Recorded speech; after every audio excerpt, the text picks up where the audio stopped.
নমস্কার বন্ধুরা, শকুন্তলা ভিলেজ ফুডে আপনাদের সবাইকে স্বাগত। আশা করি আপনারা সবাই খুব ভালো আছেন।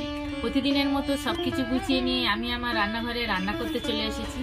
আজ আমি বানাবো কড়াই শাক ভাজা। এখানে যে সেই হলুদ হলুদ কড়াই হয়, খেসারির ডাল বলে ওগুলো, ওই খেসারি কড়াইয়ে এগুলো ডো। কড়াই শাক ভালো করে ধুয়ে পরিষ্কার করে নিয়েছি। পেঁয়াজ কালি কেটে নিয়েছি, পেঁয়াজ বড় বড় করে কেটেছি, তেল, লবণ, শুকনো লঙ্কা, চিনি। প্রথম থেকে শেষ পর্যন্ত ভিডিওটা দেখার জন্য আপনাদের অনুরোধ রইল। শাকগুলো আমি কেটে নেবো এবার।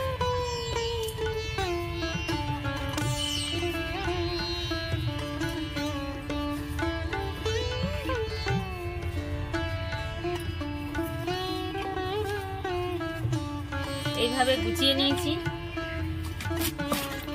এইভাবে কেটে নিলাম।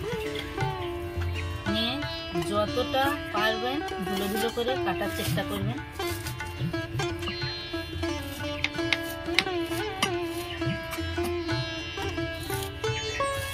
এই শাক ভাজা কিন্তু খুব ভালো লাগে, কচি ডোক তো।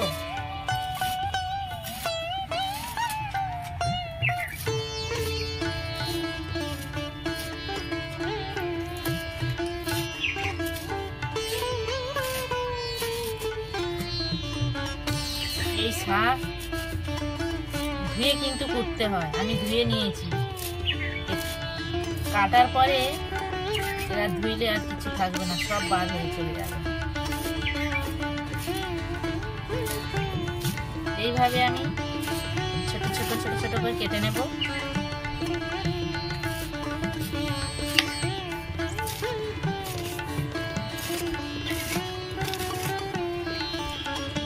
এইভাবে আমি যতটা পেরেছি ছোট ছোট করে কেটে নিয়েছি। এবার রান্না করার পালা। উনুন ধরিয়ে নিয়েছি, কড়া বসিয়ে দিয়েছি। শাকগুলো সিদ্ধ করে নেব। লবণ দিয়ে দেবো, ভালো করে এইভাবে একটু মাখিয়ে নেবো লবণটা সব জায়গায়। লবণ দিয়ে চাপা দিলে সিদ্ধ হয়ে যাবে, জল লাগবে না। চাপা দিয়ে দেবো, ঢাকাটা খুলে নেব। আমি 2-3 বার এইভাবে খুলে নেড়ে ফেলে দিয়েছি, সিদ্ধ হয়ে গেছে। দেখুন একদম কচি শাক। ঢেলে নেব।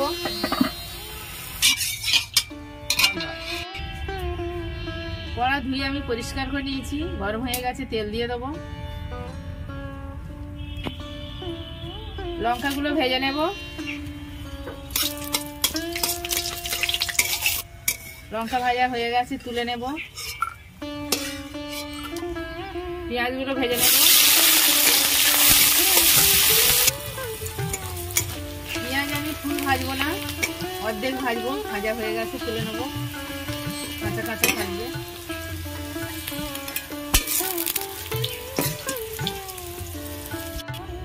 ওই তেলের মধ্যে আর একটু তেল দিয়ে দেবো।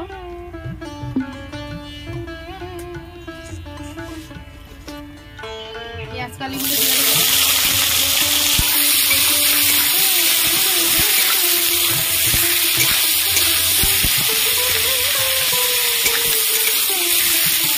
পেঁয়াজ কালির মতো লবণ দিয়ে দেবো। ভালো করে নাড়াচাড়া করে চাপা দিয়ে দেবো। ঢাকা খুলে নেব।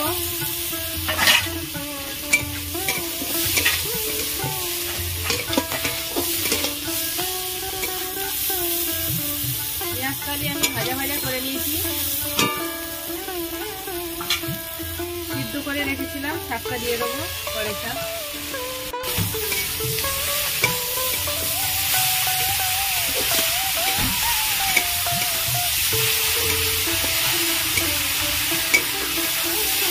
এইভাবে ভালো করে নাড়াচাড়া করে মিশিয়ে নেবো সব জায়গায় পেঁয়াজ কালির সাথে। শুকনো লঙ্কাগুলো আমি ভেজে রেখেছি, এগুলো এইভাবে ভেঙে ভেঙে দিয়ে দেবো।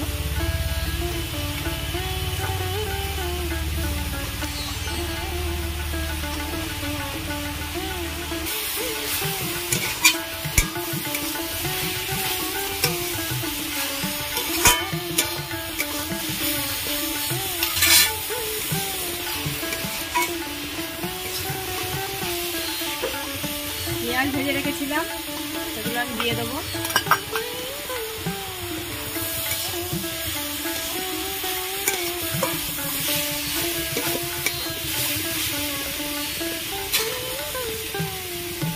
চিনি দিয়ে দেবো।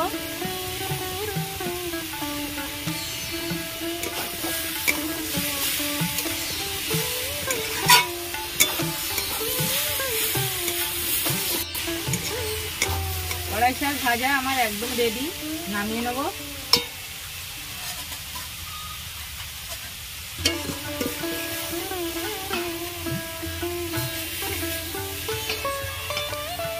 আপনারা এইভাবে কড়াই শাক ভাজা করে খাবেন, খুব ভালো লাগে। আমার এই কড়াই শাক ভাজা রেসিপি আপনাদের কেমন লেগেছে কমেন্টে জানাবেন, লাইক করবেন, বন্ধুদের সাথে প্রচুর প্রচুর শেয়ার করবেন। আমার চ্যানেলে নতুন বন্ধু হলে আমার চ্যানেলটাকে সাবস্ক্রাইব করবেন। আপনারা ভালো থাকবেন, সুস্থ থাকবেন। দেখা হচ্ছে পরের ভিডিওতে। ধন্যবাদ।